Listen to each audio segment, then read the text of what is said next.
Bom dia, meus amigos, minhas amigas. Que a paz de Jesus, nosso divino mestre e amigo, abençoe a todos nós, que nos abramos às luzes que nos chegam do alto, que nos abramos a esse bálsamo divino do consolo, da misericórdia, do auxílio que chega aos nossos corações, serenando as nossas emoções, acalmando o nosso ser e realmente nos auxiliando aí a nos conectarmos com as fontes superiores da vida, com o pensamento de nosso Pai, para que encontremos essa paz triunfante que se estabelece em nosso mundo interior quando voltamos o espelho da nossa mente, o espelho da nossa alma para a luz divina. É uma alegria estarmos aqui mais uma vez reunidos nesta manhã, para juntos refletirmos sobre o Evangelho do Cristo, à luz do Consolador prometido, para que, a partir desses recursos tão preciosos que nós recebemos do alto, possamos valorizá-los em nossa vida a partir desse esforço de fazê-los vivos em nós, de torná-los mais presentes, esses conteúdos, essas lições em nosso modo de caminhar, para que estejamos fortalecidos, para que sigamos confiantes, aprendendo a superar todo e qualquer obstáculo, toda e qualquer sombra, sem que a nossa fé desfaleça e sem que a chama de nossa esperança venha a apagar. Então agradecemos aí pela presença de todos os amigos e amigas que se juntam a nós nessa reflexão, agradecendo desde já a Jesus por essa oportunidade de comunhão e de fraternidade. E uma das mais belas passagens do Evangelho, um dos mais belos momentos de todo o Evangelho, pelo menos para mim, se dá ali no momento da chamada Última Ceia, que está narrada no Evangelho de João, do capítulo 13 em diante, até o 17, quando nós temos ali uma belíssima prece de Jesus, né? Às vezes nos esquecemos disso e achamos que a única prece que Jesus nos legou, assim, de modo mais direto, todo o Evangelho em si é uma prece, mas às vezes achamos que a única prece que ele nos legou de modo mais direto é a prece conhecida como Pai Nosso, lá no Sermão do Monte.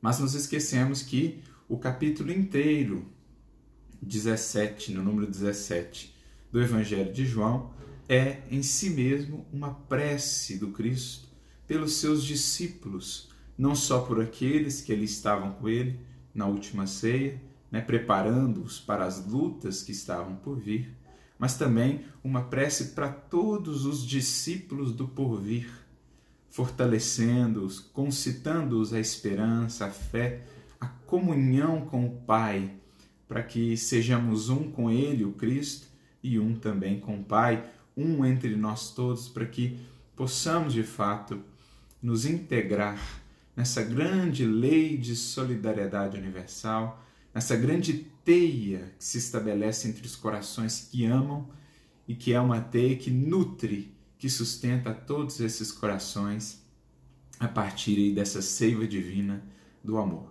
Então, esse relato em João, que traz maiores detalhes, sobre esse momento da última ceia, está ali do capítulo 13 até o capítulo 17, preparando as lutas, o processo todo que conhecemos a partir ali do capítulo 18, com a prisão de Jesus, o processo do Calvário e tudo mais como nós conhecemos.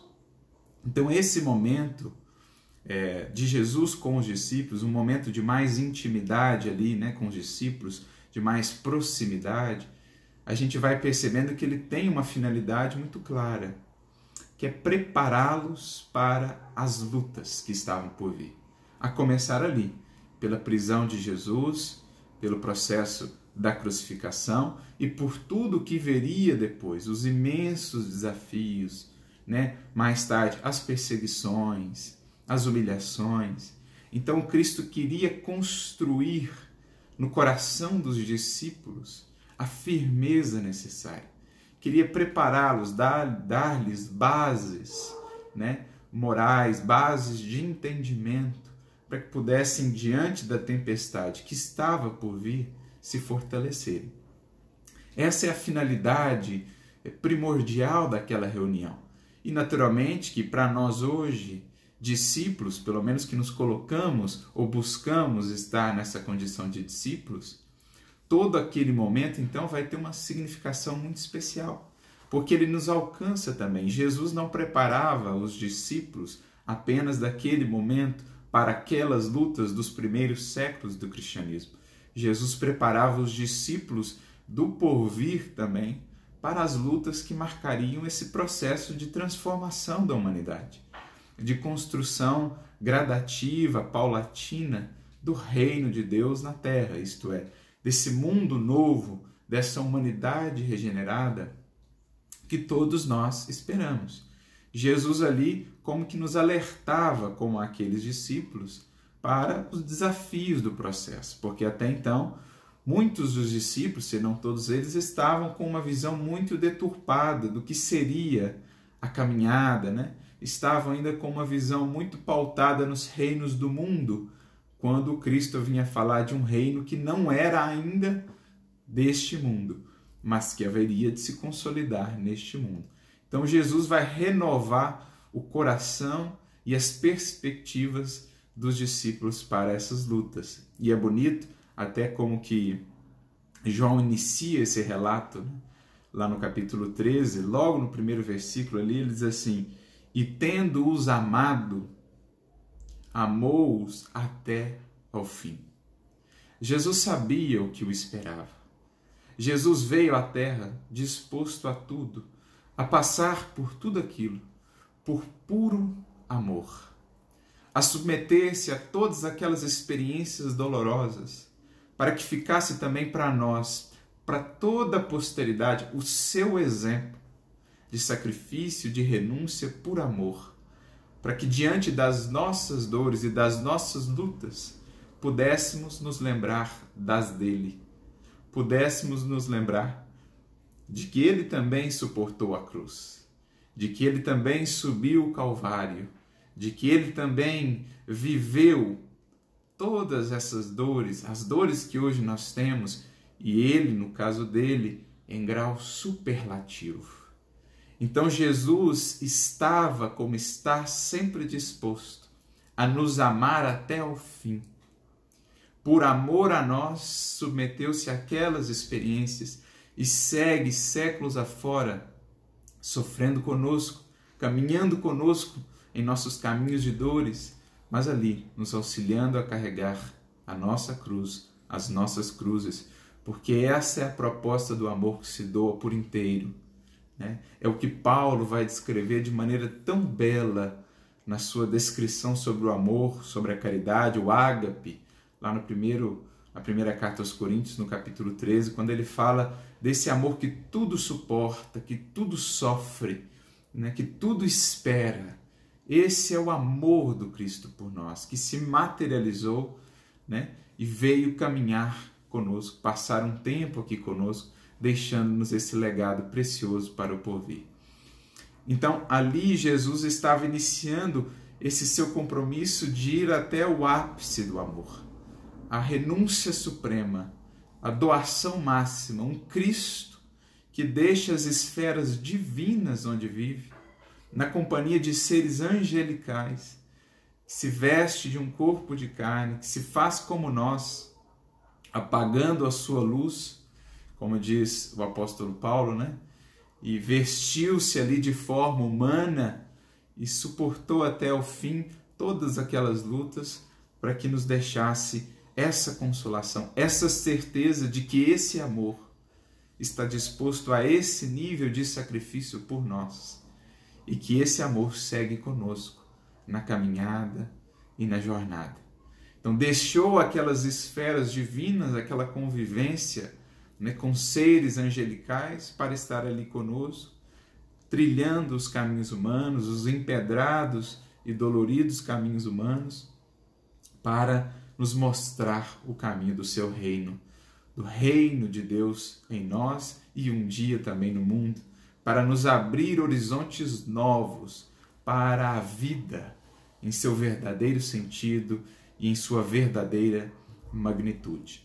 É assim que João inicia o relato desse momento da última ceia, essa disposição do Cristo de nos amar até o fim e de nos preparar para caminharmos com Ele também nessa senda do Calvário de nossas lutas, das lutas por vencermos a nós mesmos, mas também essa senda que haverá de nos conduzir à ascensão, a novos planos de vida, à nossa ressurreição no sentido espiritual, a construção em nós de uma nova vida, essa sim, mais integrada a Deus e às suas leis, né? Ao voo divino que poderemos alçar a partir do momento que soubermos suportar bem as nossas cruzes, erguendo-nos para a plenitude do Espírito, da vida em Espírito e em verdade. Então, mais ou menos essa é a representação de toda aquela última ceia, de toda aquela cena, de todos aqueles acontecimentos. Mas especialmente hoje, nós recorreremos ao capítulo seguinte, ao capítulo 14 do Evangelho de João, em que Jesus traz algumas orientações fundamentais para todos nós, os discípulos, para que consigamos nos preparar adequadamente para as experiências de luta, de prova, que diz muito respeito a nós agora nesse momento de provas coletivas. E a gente vai fazer uma ponte, uma ligação dessa fala de Jesus no capítulo 14 de João com aquilo que o Consolador prometido nos traz.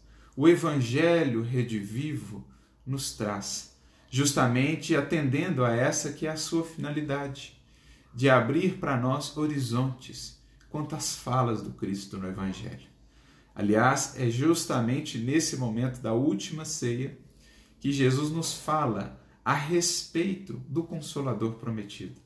Como a nos dizer que, sabendo aí das lutas que vivenciaríamos, especialmente nesses momentos mais intensos da transição planetária, ele nos enviaria esse Paracleto, esse Consolador que representaria ele mesmo, que seria sua obra ao qual ele preside e segue conduzindo também, como lá atrás o fez, né?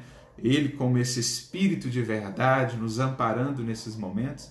É nesse momento da última ceia que ele fala desse Consolador, que ele faz esse vínculo, então, do Evangelho com o Evangelho redivivo, que haveria de vir mais adiante, relembrar as suas lições e ampliá-las, né, aos nossos olhos e ao nosso entendimento, graças às chaves que o Espiritismo nos traz, chaves de conceitos aí, né, elementos-chave que nos ampliam os horizontes acerca do universo e da vida. Conceitos esses como a vida espiritual, a reencarnação, a mediunidade, a pluralidade dos mundos habitados, todos esses elementos que o Espiritismo nos traz e que nos auxiliam muito a entender as falas de Jesus. Então, nesse capítulo 14, Jesus começa dizendo assim: não se turbe o vosso coração.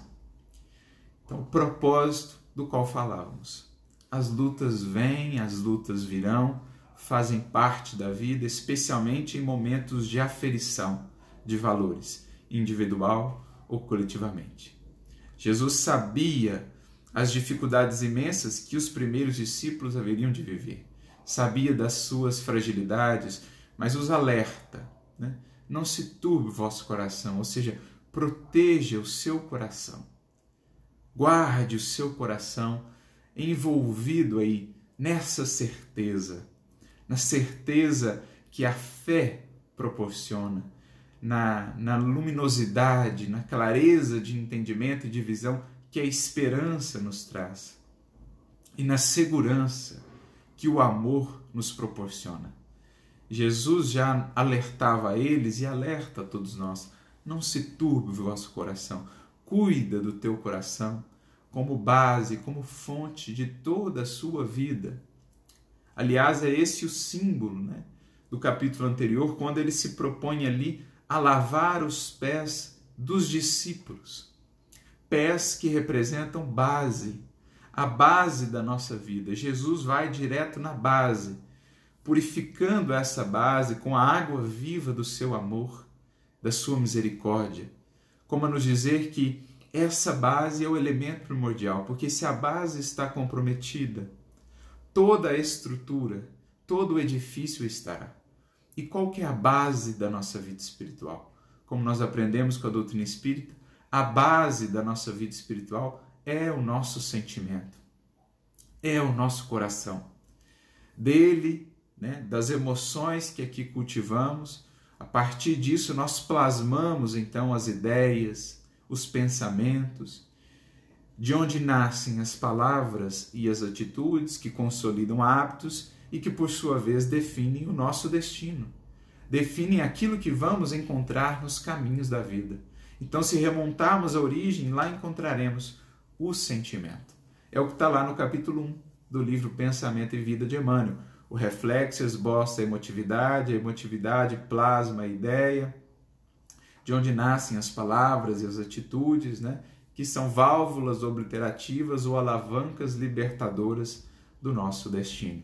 Mas lá na base, o reflexo esboçando a emotividade, ou seja, o nosso sentimento é o primeiro ponto de contato que nós temos com a vida que nos cerca, as circunstâncias, as pessoas.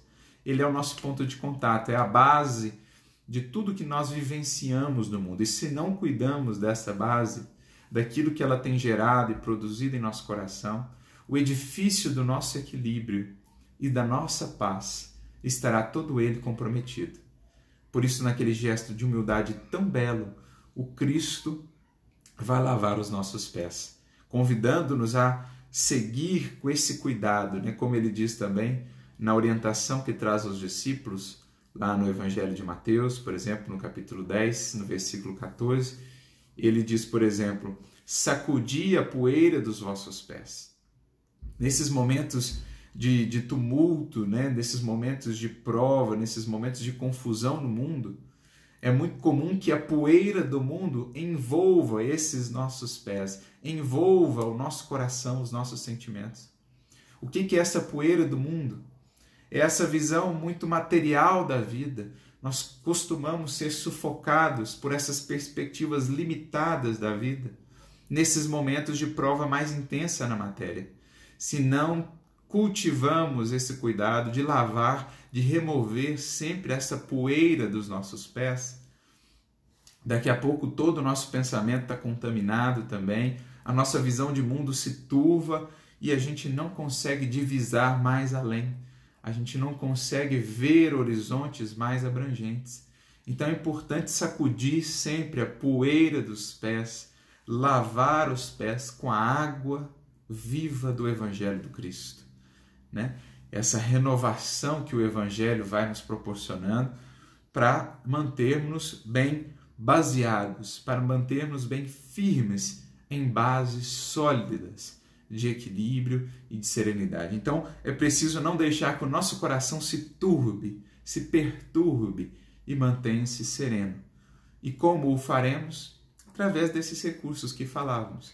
Essa certeza que a fé nos dá e que nos envolve qual uma armadura, O próprio apóstolo Paulo vai ter uma referência interessante, ele vai dizer a couraça da fé e da caridade, o capacete da esperança. A gente precisa desse tipo de indumentária de proteção para mantermos aí serenos e conectados ao Cristo.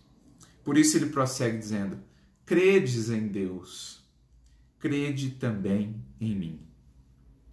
Então, por vezes, a nossa fé, a nossa relação com o Criador se faz, de algum modo, para nós ainda um pouco difícil, por conta justamente da abstração que precisamos fazer para entender o Criador. Então, Jesus aqui faz um vínculo interessante. Ele vai vincular essa nossa fé, essa nossa relação com o Criador, a Ele próprio como representante do Criador na Terra.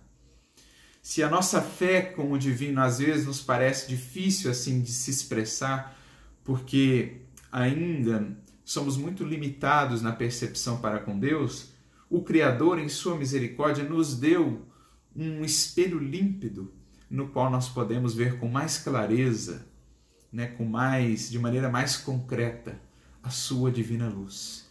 E esse espelho é o Cristo. Essa imagem, como diz o apóstolo Paulo na sua carta aos Colossenses, a imagem do Deus invisível, essa imagem é Jesus.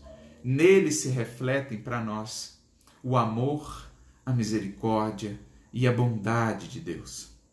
Então Jesus faz esse vínculo. Credes em Deus, crede também em mim.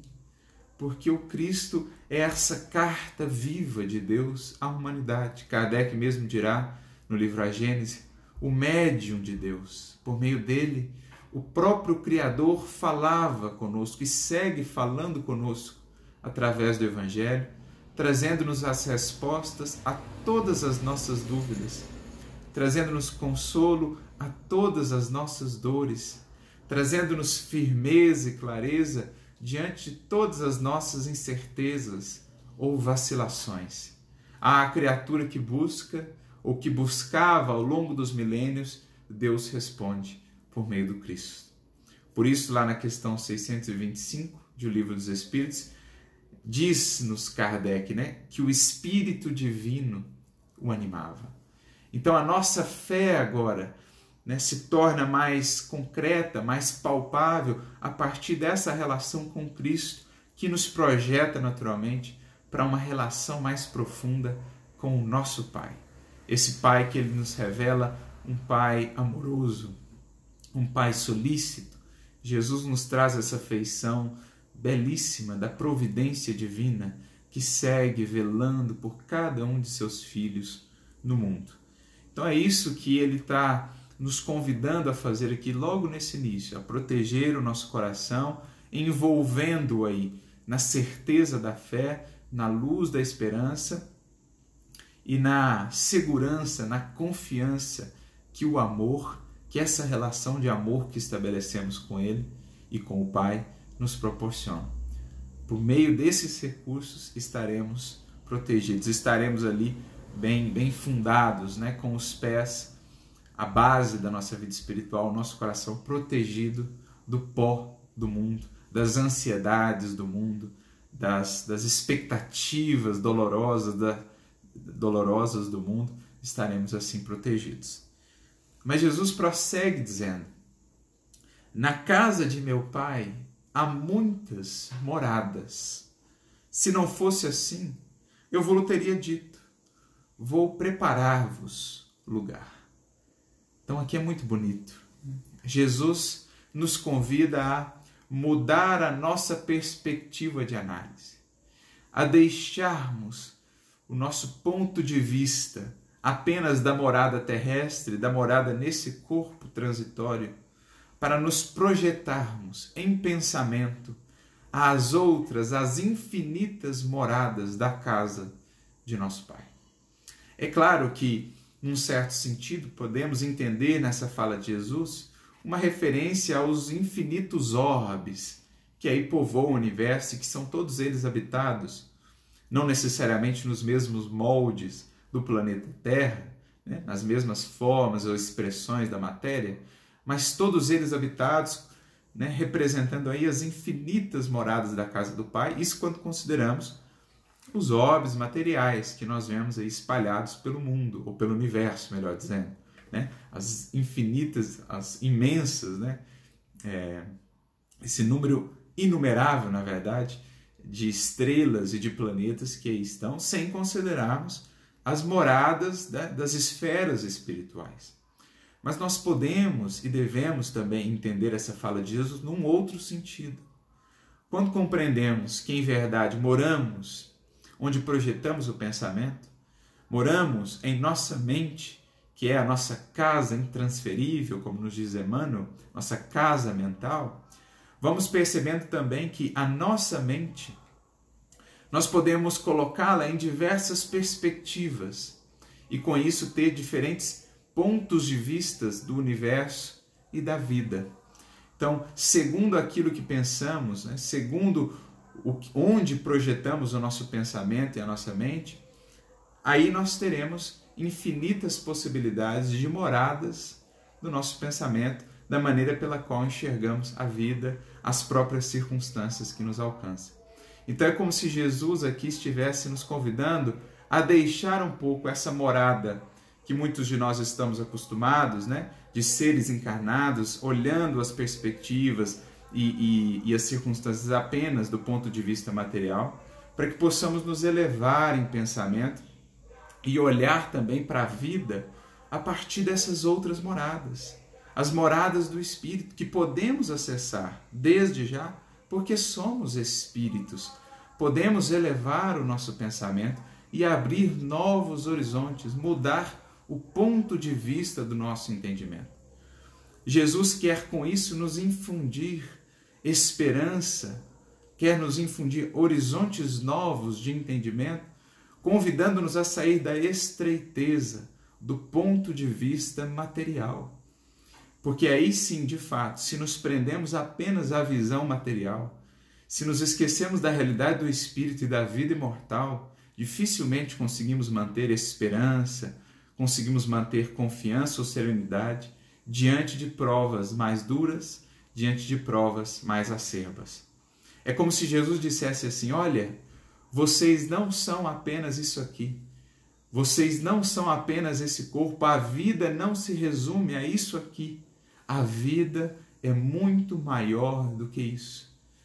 Diante das provas e das lutas, lembrem-se, há muitas moradas na casa do Pai. Não se restrinja à breve experiência do corpo físico. Amplie as suas perspectivas para as perspectivas do Espírito e sinta essa vida imortal, essa vida que pulsa, essa vida que canta, que ecoa para além dos estreitos limites do túmulo. É a importância de abrirmos, então, esses horizontes. Por isso o apóstolo Paulo, no capítulo 15 da sua primeira carta aos Coríntios, ele vai dizer assim: se nós esperamos em Cristo apenas para esta vida, somos as mais miseráveis de todas as criaturas. É a esse tipo de esperança ampliada que Jesus nos convida. Nós não esperamos nele, nem em Deus, apenas para essa vida. A vida não se resume a esse jogo aqui de circunstâncias materiais. Por detrás dessas circunstâncias materiais, mesmo as mais dolorosas, está a vida imortal, que se utiliza até mesmo dessas circunstâncias mais dolorosas para se manifestar, para se expressar ainda mais grandiosa no processo de destruição e aperfeiçoamento das formas, que está sempre a serviço da vida, do progresso, do bem e da luz. Mesmo a morte, quando nos visita de maneira mais intensa, como nesses momentos que vivemos, essa morte também está a serviço da vida, a serviço da vida imortal, a serviço do Espírito, que prossegue cada vez mais enriquecido pelas experiências que vive, caminheiro da eternidade que é, em busca da divina luz. Então é preciso aprendamos, diante, sobretudo das provas, a mudar de morada, a acessar essas outras moradas do Espírito, as infinitas moradas que aqueles que aprendem a voar pelo pensamento conseguem acessar. E é aqui, mais propriamente, que a doutrina espírita entra com o seu papel grandioso de abrir-nos esses horizontes infinitos. É aqui que nós vemos o poder, grandioso desse Consolador prometido, desse Evangelho redivivo, em nos ampliar o entendimento das lições de Jesus. E é por isso, como dizíamos, que queríamos fazer uma vinculação dessa fala do Mestre com uma fala de Kardec, esse apóstolo da regeneração, que está lá no Evangelho segundo o Espiritismo. Lá, justamente no capítulo 2, meu reino não é deste mundo, lembrando o propósito da última ceia, aos discípulos daquele tempo e a todos nós, o reino do Cristo não é ainda deste mundo. Primeiro precisaremos entendê-lo como esse reino que transcende este mundo, para que então ele possa se fazer também neste mundo. Então, não por acaso, nesse capítulo, Kardec nos traz ali uma reflexão muito importante, que se chama, ou que ele intitula, o ponto de vista, que está lá do item 5 em diante até o item 7 desse capítulo 2 do Evangelho segundo o Espiritismo. Quando Kardec, ampliando para nós essa fala do Cristo, há muitas moradas na casa de meu Pai, ou seja, há muitos pontos de vista, há muitas perspectivas, ele diz assim: a ideia clara e precisa que se faça da vida futura proporciona inabalável fé no porvir.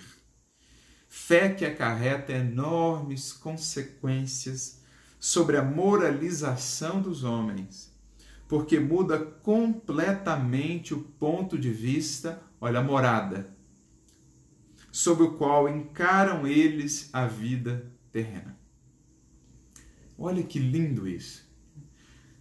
Esse entendimento abrangente, vasto, que o Espiritismo vai nos abrir da vida espiritual, dessa vida que prossegue, né?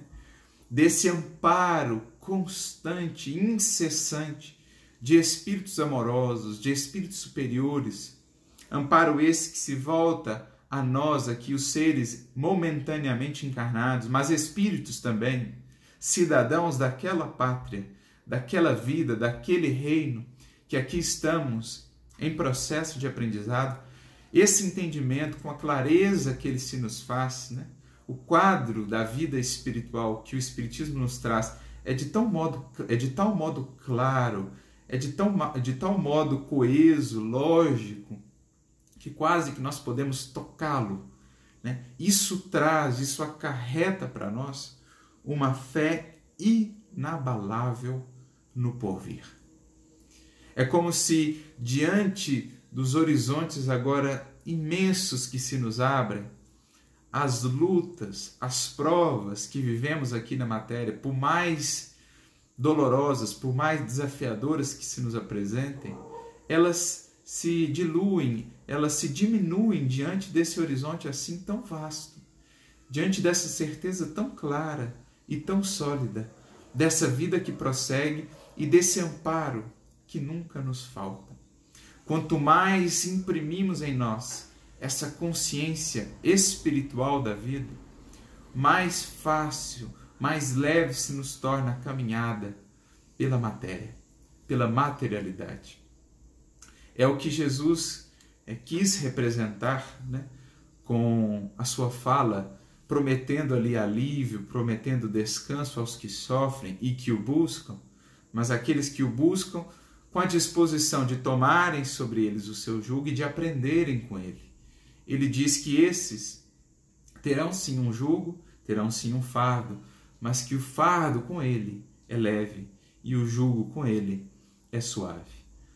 A partir do momento em que nos dispomos a acolher esse jugo do Cristo, que outra disciplina ou proposta fundamental não nos traz senão a do amor, e a partir do momento em que nos dispomos a aprender com ele e também com o Consolador prometido que ele nos enviou, nosso coração vai encontrando repouso, vai encontrando leveza, serenidade, porque as lutas, os fardos, apesar de nos desafiarem, apesar dos esforços que nos impelem a fazer, são leves, são suaves, porque caminhamos agora, vida fora, em espírito. É o que Emmanuel vai dizer de maneira muito bela no último estudo que fizemos do capítulo 5 do Evangelho, do livro Caminho, Verdade e Vida, em que ele fala justamente da passagem da limpeza dos pés dos discípulos por Jesus, dessa renovação de bases, e ele vai dizer isso, que o Espírito que renova essas bases com Cristo, que protege o coração do pó do mundo, que abre os horizontes do pensamento e que busca essas outras moradas, ele sente os seus pés caminharem com uma nova leveza, leveza espiritual, porque embora encarnado, ele caminha pelo mundo como espírito. E quem caminha no mundo, ou pelo mundo como espírito, consegue mais facilmente se sobrepor a todas as provas e a todos os desafios. É o símbolo também muito belo daquela passagem do Evangelho, quando Jesus, caminhando por sobre as águas, em meio à tempestade, se dirige aos discípulos que estavam no barco, e Pedro, o vendo, né, manifesta aquele interesse de caminhar com ele também por sobre as águas, por sobre as ondas. E Jesus então diz: venha, não temas, venha até mim. E Pedro, de olhos voltados para o Cristo, sustentado naquela fé, sai do barco, coloca o pé e caminha por sobre as águas alguns passos. Enquanto esteve de olhos voltados para o Cristo, para esses horizontes infinitos, essas outras moradas que o Cristo nos abre e que nos ensina a buscar, ele pôde caminhar por sobre as águas. Mas em crescendo as ondas e em sentindo a ventania, ele tirou os olhos do Cristo, tirou o foco do Mestre e passou a se fixar nas ondas, na tempestade, e então começou a afundar. É o que acontece conosco nos momentos de prova mais intensa. Pedro ali representa o discípulo, as ondas, o mar, a tempestade representam as provas. O Cristo, esses horizontes que o Evangelho e a doutrina espírita nos abrem. Se no momento das provas nos fixamos nisso, se prosseguimos para esse alvo, de coração protegido, de mente e pensamento voltados para o Cristo, para o Evangelho, para esse ponto de vista que o Espiritismo nos abre, eis então que conseguimos caminhar por sobre as águas, por sobre as ondas, ou seja, conseguimos nos sobrepor a esses momentos difíceis e a caminhar com serenidade, com fortaleza, vencendo esses desafios. Mas, se nesses momentos de prova, se nesses momentos de desafio vacilamos, tiramos o foco do Cristo, tiramos o foco desses horizontes e voltamos para as provas, voltamos para as ondas e para a ventania, então começamos a afundar, começamos a ser, digamos assim, envolvidos por essas provas, por esse desespero, e começamos então a nos afogar em emoções perturbadoras, em pensamentos de pessimismo, de desânimo, de abatimento. É para isso que deveremos estar atentos a esses momentos. Não nos deixarmos envolver por essas ondas. Não fixarmos o nosso pensamento e a nossa mente apenas nisso. É claro, é importante, precisamos nos informar, precisamos estar atentos ao que nos acontece, mas sem nunca deixar de voltar o espelho da nossa mente para a luz que o Cristo reflete, para a luz divina, por meio da prece, por meio desse voo em espírito que todos podemos fazer, elevando o nosso pensamento e olhando para o Cristo, pois isso haverá de nos dar essa firmeza, essa fortaleza, essa segurança para vencer essas ondas e nos sobrepormos a elas. É isso que Kardec está dizendo, né?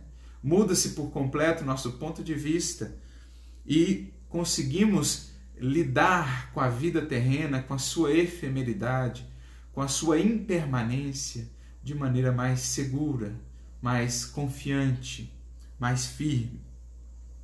Ele diz: para quem se coloca pelo pensamento na vida espiritual, que é indefinida, ou seja, é o infinito que se nos abre, a vida corpórea se torna simples passagem, breve estada num país ingrato.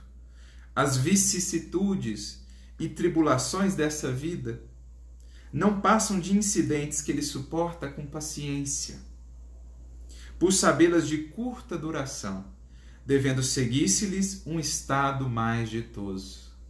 Então, infunde-se em nós, quando mudamos essa morada ou essas moradas, quando mudamos de ponto de vista, infunde-se em nós paciência, esperança e essa capacidade de ver mais além, de ver para além do vale o campo que se nos abre depois.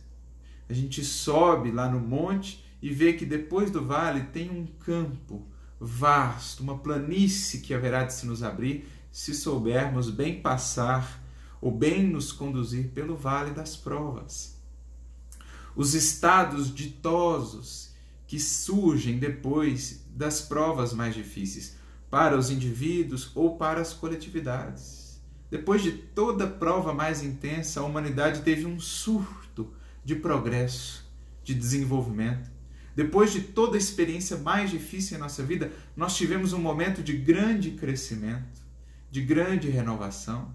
É só olhar para o passado e perceber, né, que se soubermos olhar mais além, vamos perceber que, em verdade, muito daquilo que tomamos por mal é um bem disfarçado que nos desperta, que nos alerta e que nos renova.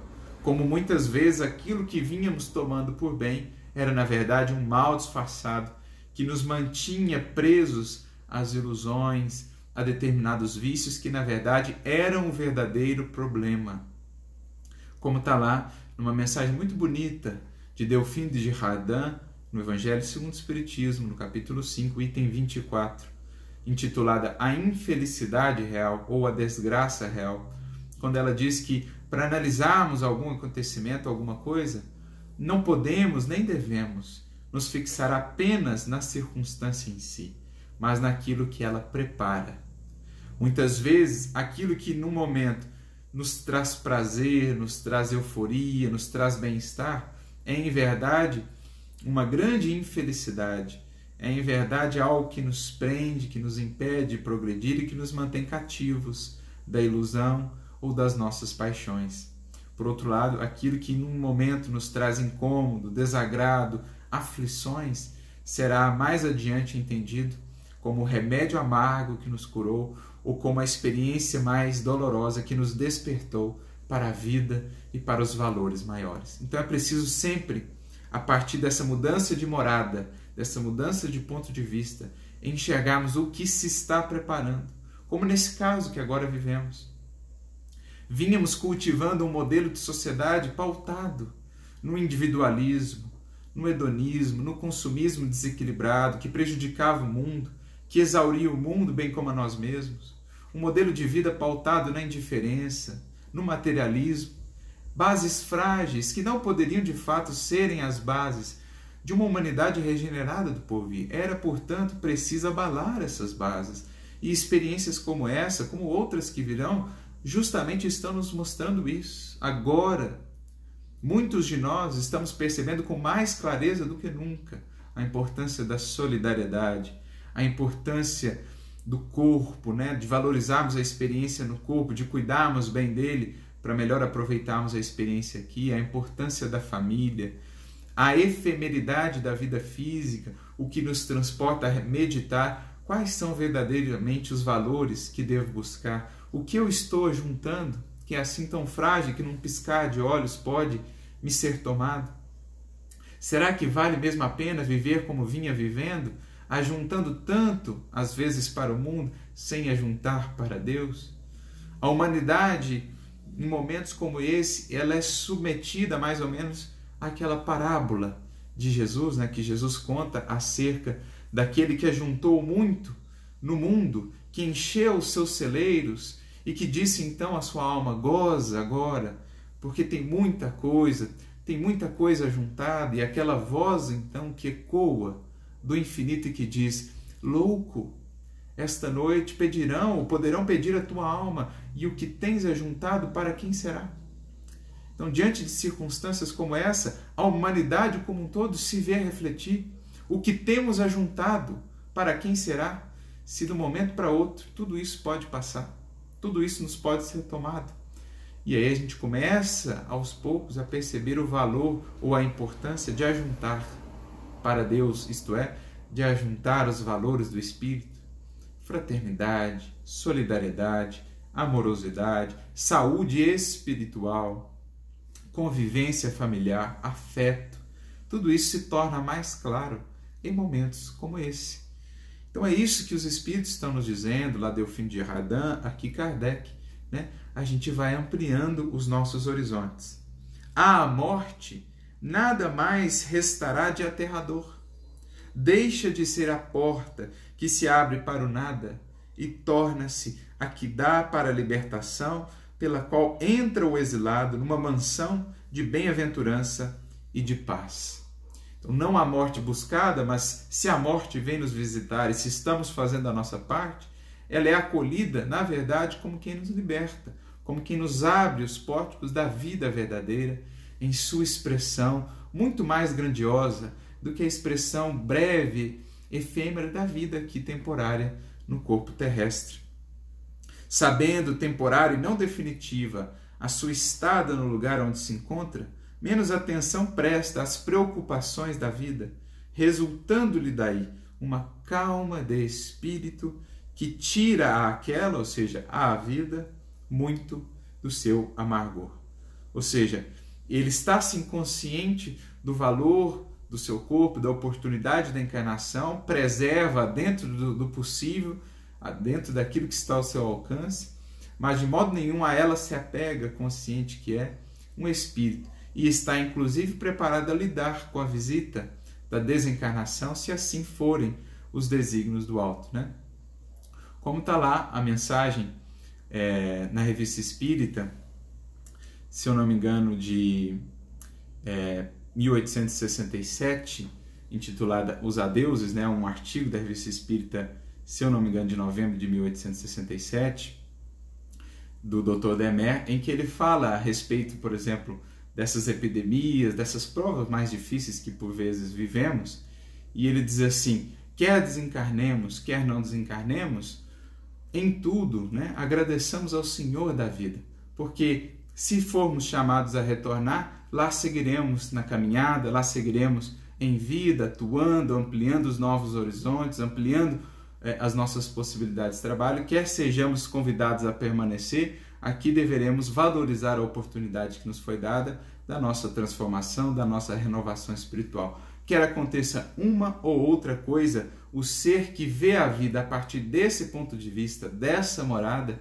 estará tranquilo, estará confiante e estará agradecido ao Senhor da vida, que lhe apresenta sempre novos horizontes de trabalho e de realização.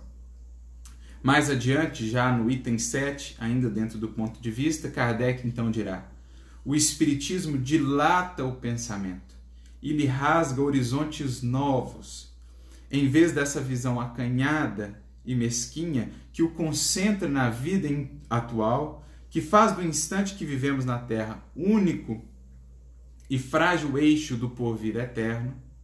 Ele, o Espiritismo, mostra que essa vida não passa de um elo no harmonioso e magnífico conjunto da obra do Criador.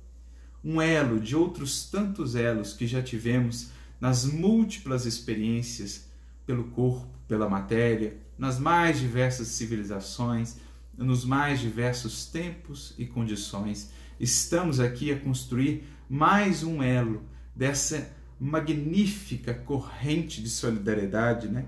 De harmonia que marca todo esse conjunto da obra do Criador. Elo esse, né, ou percepção essa que mostra, prossegue ele, a solidariedade que conjuga todas as existências de um mesmo ser, todos os seres de um mesmo mundo e os seres de todos os mundos. Ou seja, nesse processo de ir e vir, né, de voltar à matéria, deixar a matéria, voltar mais uma vez, esse eterno renascer, nascer e renascer, progredir sempre, tal é a lei, como diz lá a frase que está no túmulo de Kardec. Nesse processo eterno de ir e vir, aos poucos o espírito vai tomando cada vez mais consciência desse elo, desses elos infinitos que prendem ou que conectam as suas múltiplas existências, em que vamos, numa existência, vivendo os ecos daquelas que vivemos outrora, mas também desses elos que nos conectam às múltiplas existências do planeta em que vivemos, aos outros seres, né, que nos conecta a todos, encarnados e desencarnados, e mais do que isso, esses elos que nos conectam aos outros mundos, aos seres desses outros mundos. Ou seja, o espírito, nesse ir e vir, vai aos poucos aprendendo, na verdade, a sua condição de cidadão universal.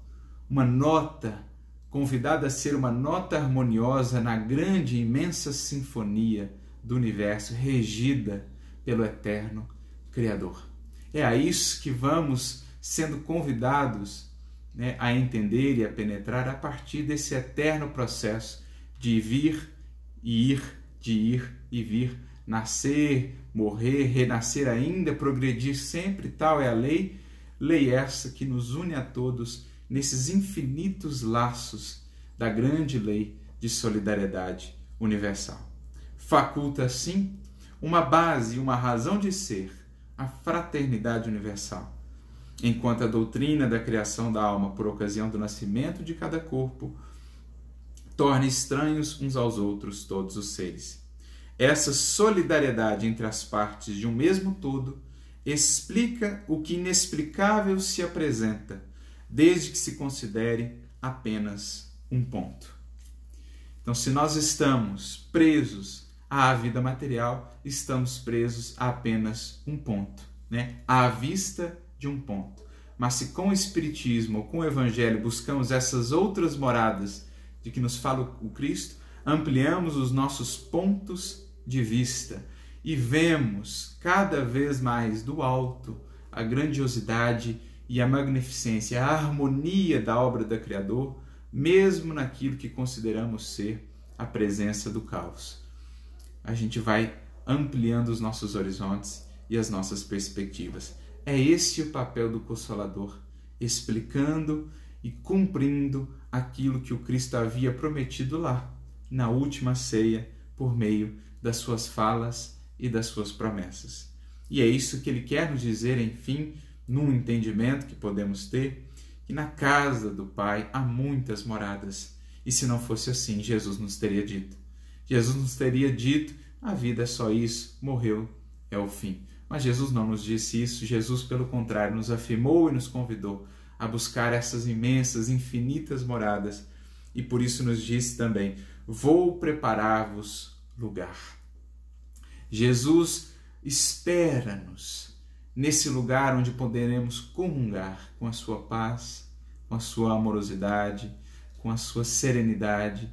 Ele, por meio do Consolador prometido, nos ensina a buscar esse lugar que nos prepara e onde nos espera, para que saibamos passar por esses momentos com essa confiança, com a luz a iluminar toda sombra e toda dificuldade.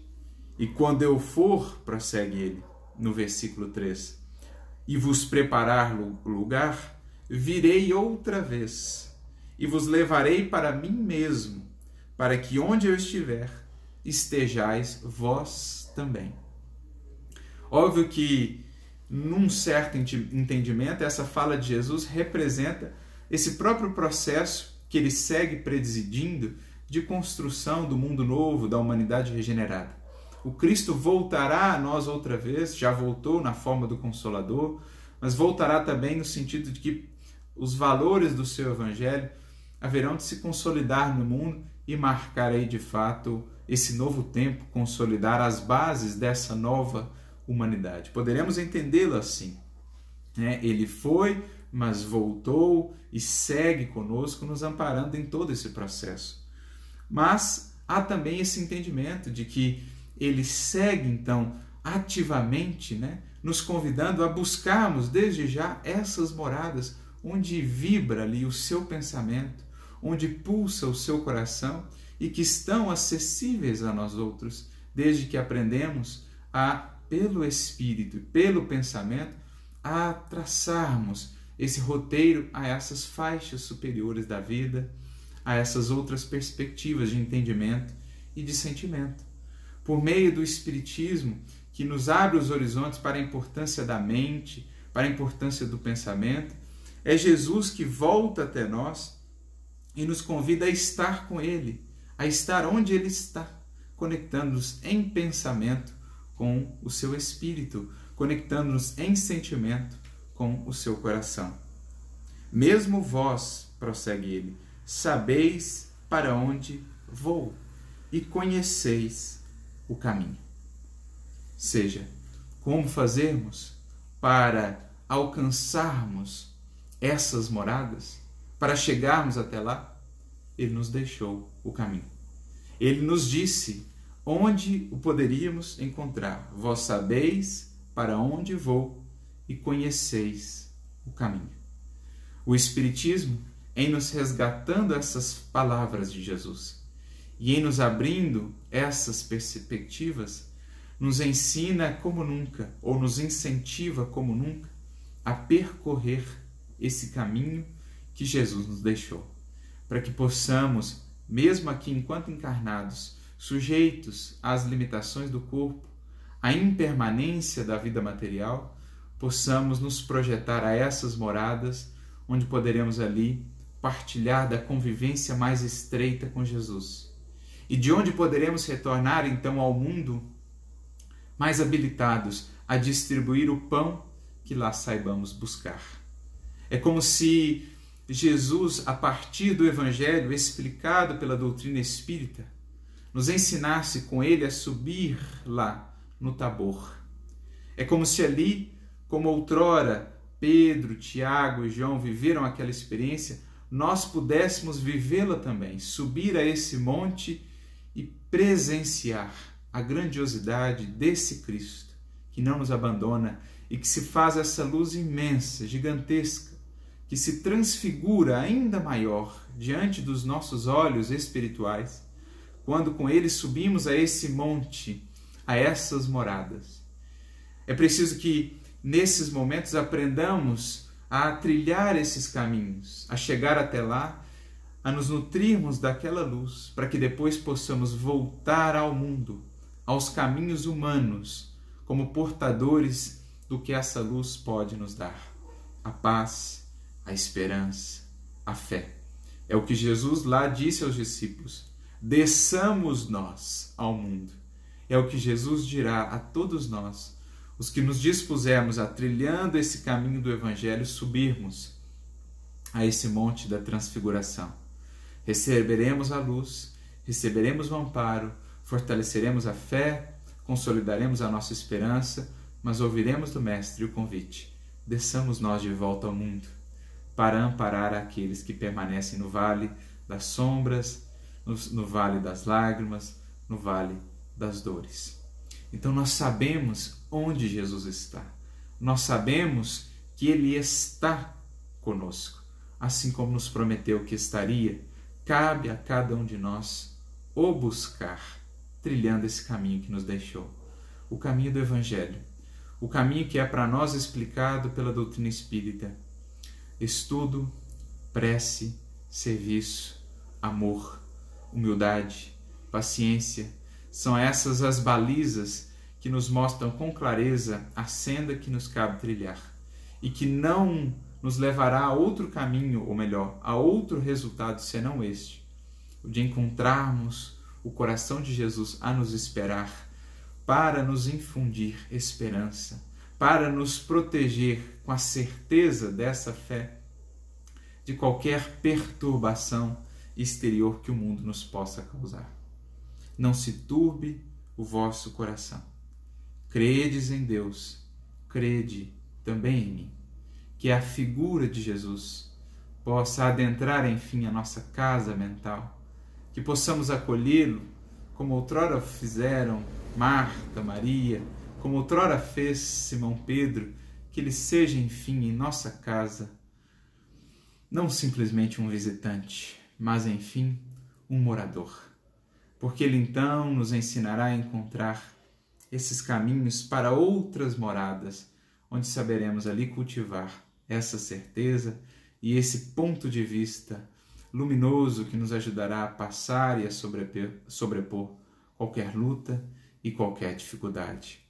Como está lá no livro de Apocalipse, na fala que nos foi registrada: eis que estou à porta e bato. Se alguém ouvir a minha voz e abrir a porta, eu entrarei e cearei com ele e ele comigo. Que a nossa morada não seja simplesmente a morada do desespero, do batimento, do desânimo.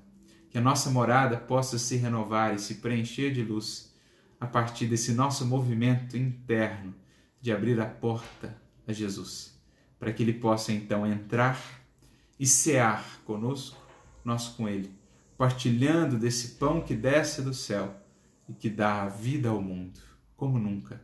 Saibamos recorrer às fontes do Evangelho, saibamos acolher essas orientações de Jesus que visavam nos preparar para as lutas que, se por ora possam ser fonte de lágrimas, mais tarde certamente serão para nós fonte de luz, até mesmo de um sorriso daqueles espíritos que haverão entendido como a misericórdia divina jamais nos abandona e como ela se expressa mesmo ali oculta aos que sabem enxergar por detrás de toda e qualquer sombra.